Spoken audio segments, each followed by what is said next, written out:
हाँ हेलो हाँ कोऑर्डिनेटर साहब प्रणाम।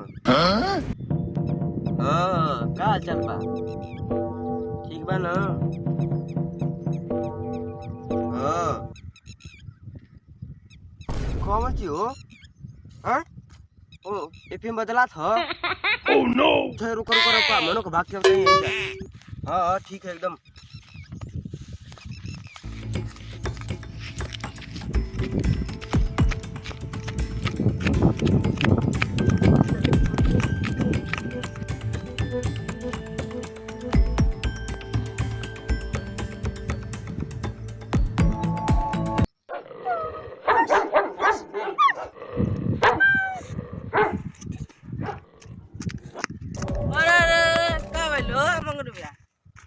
अरे का बोल तूफान ये का बोल? अरे का भाई बताई बा। अरे कोनो ईवीएम का ऑटो चुरावा स्कूल। हां अरे का चल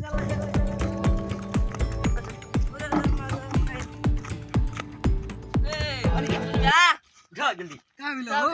का मिला? अरे बीजेपी वाला फिर ऑटो चुरा था उससे ईवीएम का। फिर उठा अरे मगर मंटू जो घर में तन बल्ला बल्ला नहीं आता चलता ले रुका कोच दे को ले आओ कुल। चल चला लेके चला ला चला चलो धन्य भाई ले एक क्या और दे चलो जल्दी